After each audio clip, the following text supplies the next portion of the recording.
Hello, my name is Dhyan Mystery, and I'm a junior at Westwood Academy. To whoever's watching, welcome to my Digital Presentation Skills Challenge powered by DECA and Knowledge Matters.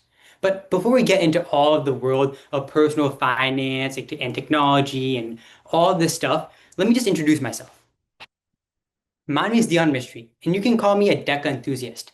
In my freshman and sophomore years, I've qualified for ICDC 2 times.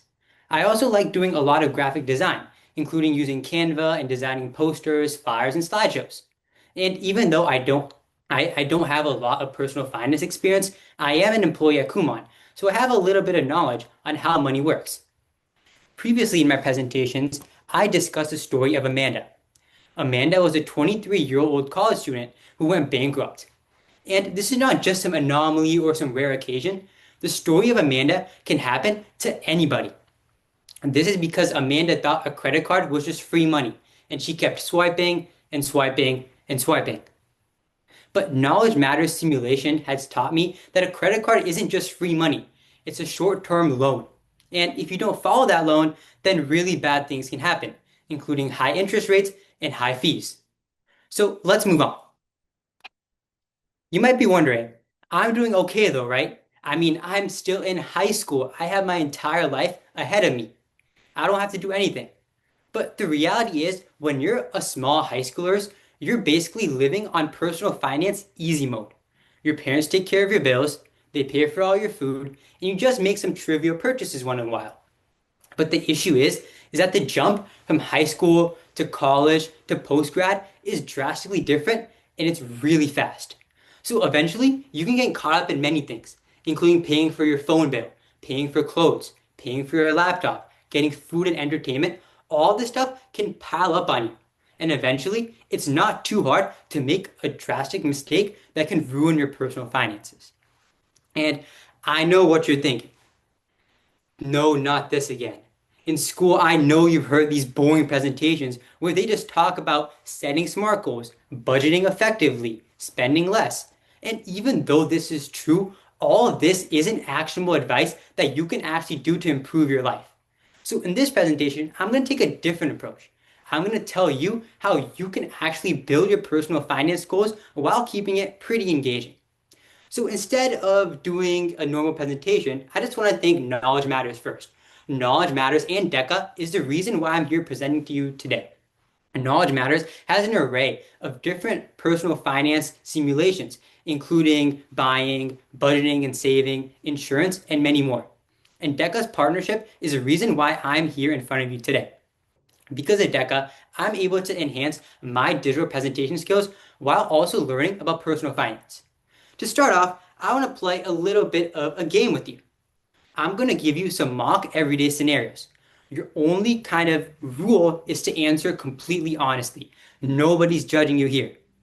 Next, I'll explain how the Knowledge Matters personal finance can help you understand these lessons, including a real-life application.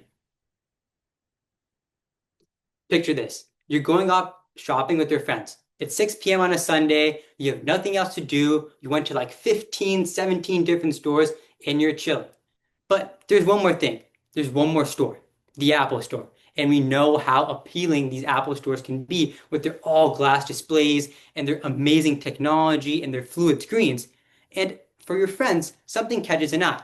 They all like the MacBooks, the iPhones, the AirPods, and you want something too.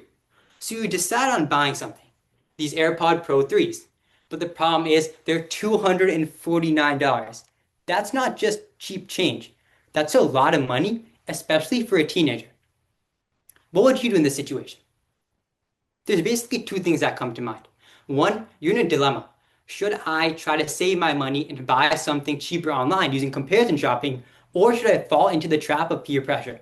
If you're a rookie in the world of personal finance, it's really hard to get into the trap of peer pressure. You're like, and it's whatever, right? 30 bucks, 50 bucks, it's nothing.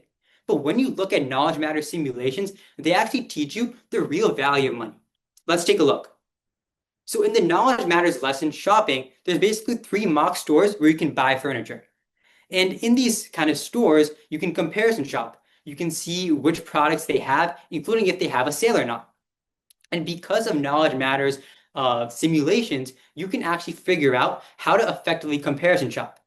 And the main thing is that it doesn't teach you that only one store is going to be the cheapest or is going to be the best for you, right? For example, in this simulation, for one product, one store is the best, and for two products, one is the best. Knowledge Matters teaches you to think critically and not just go out, spend your money like someone who doesn't know anything about personal finance. So now let's apply this into the real world because what's knowledge without actually applying it? So if we move on, let's bring up three of the biggest brands in the world: Apple, Amazon, and Best Buy. As we saw, Apple's price is a whopping and unreasonable $249. I mean, who's really going to buy that? Going into Amazon, the price is a reasonable $219. It's almost a $30 sale. Looking at Best Buy, it's pretty similar at $219.99. So let me just buy the product off Amazon and I'm done. Not so fast. Because of the nature of shopping, you don't just look at the price when you're buying something. And this is what the simulations teach you. It's not just about the quantitative price, it's about analyzing your situation. So in this situation, I would first understand which is the cheapest, then I would go into other factors, such as seeing which one is the best customer service related, which one has better return times, which one is going to be the best for members' points or rewards. Do I have an Amazon Prime membership? All these things are in conjunction with the price. Don't just look at the price. Think about all the factors. Now I want to go into something that all high schoolers are really passionate about: cars and getting their license. This is like the junior or senior's dream, right? Getting a fresh new car. But there's one main problem. You have no idea what any of these terms mean. I mean, let me take a look.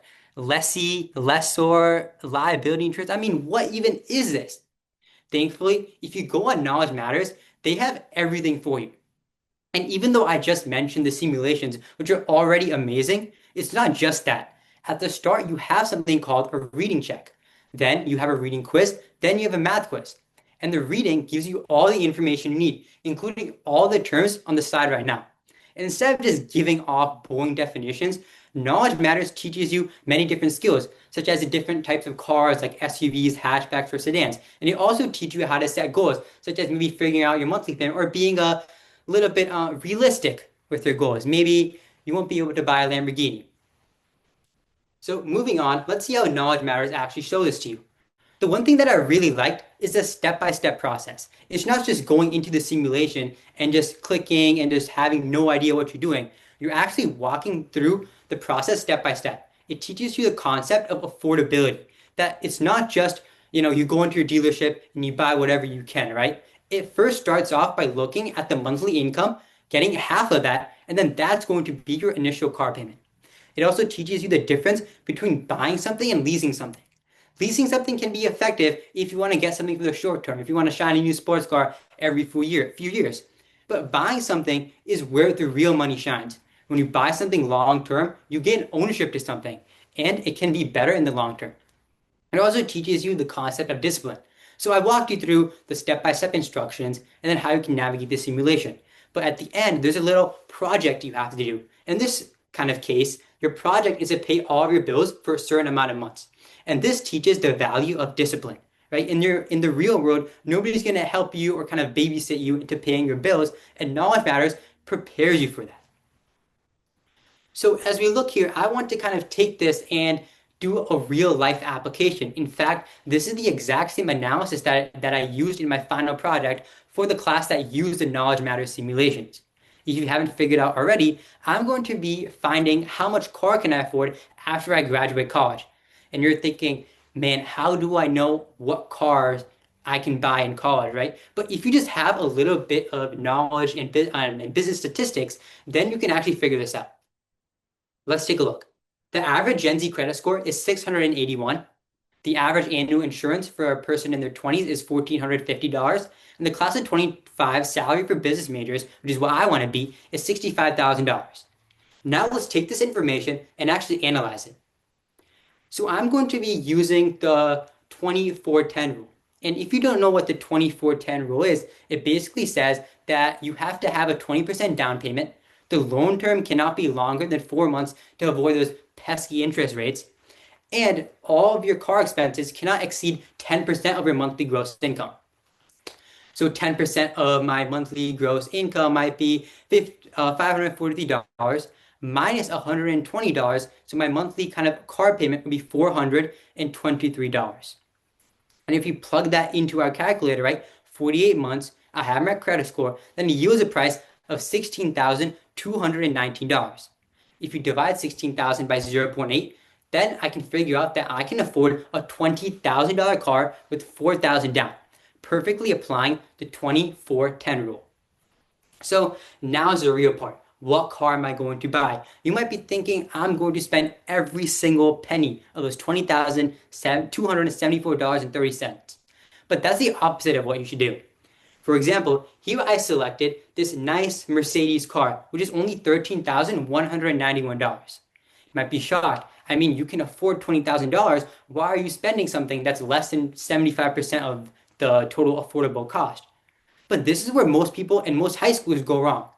Saying that you can afford something is not saying that you should buy something, right? The affordability kind of calculators just say the maximum cusp of what you can afford. And this is how all of these car companies make money. They give you a really high affordability kind of number, and you say, oh, I can afford that, let me buy it. But that's where the trap is, right? So you have to understand the figure that you got for your affordability calculator and then go really beneath that, right? For example, I went around like 75% of my total affordability kind of limit, you could say, right? So all this was really insightful, right? It's amazing how I could use the knowledge matter simulations and actually do something for myself, right? Like I can find out, I can tell my friends that, hey, I can figure out what kind of car I can afford in like 5 or 8 years. And that's truly amazing. So I just want to recap this a little bit, right? If you're someone who feels like school is too hard on you, right? You're in like 3 to 5 AP classes, multiple honors classes, juggling clubs, activities, DECA, and all of that. You just don't have any time for studying personal finance. Or you feel like your presence in school, right, being a young kid, kind of inhibits you from learning about personal finance. Or you're someone who just does not get the terminology, right? That can be really stressful for you because you're going to college in a couple of years, you have no clue about personal finance. But this is why I recommend Knowledge Matters and DECA, right? The 3 things that I really like about Knowledge Matters is that it's step-by-step guidance. As I said, it's not just the simulations, right? Like, for example, in the DECA competition, right? That's a simulation. But when you actually go into the classroom, when your teacher applies Knowledge Matters into your actual setting, then it's step-by-step guidance, right? You first go into the readings, you do the reading, you review the terms, then you take a reading check, math quiz, and then you can go into the sim. So even before you do the sim, you're already confident in your knowledge. And that can be really motivating for a lot of people. Also, you gain realistic experience. This is really funny because I was so surprised at how realistic the knowledge matter simulation was. Like it's not just about doing your finances and like paying your bills, right? You have to pay for food, you have to pay for gas, you have to find out all these interest rates, you can buy your apartment, you have to set your schedule, right? And all this, like imagine doing all this in the real world. Super stressful. But when you take this and put it into a virtual simulation, it's easily digestible for every single student. This is why Knowledge Matters builds confidence when you can learn from failures. Restarting a simulation is just one button away, and doing this over and over again can build long-lasting confidence. And because of Knowledge Matters, right, I don't feel blind to the personal finance world, right? Before you could feel scared of these credit card companies scamming you for interest rates, or maybe car loan companies kind of getting you a higher purchase price. But because of the Knowledge Matters, I know how to be an effective finance person for my own personal finances. Also, I know that was a lot of really cool information, and thank you for listening. Do you have any questions?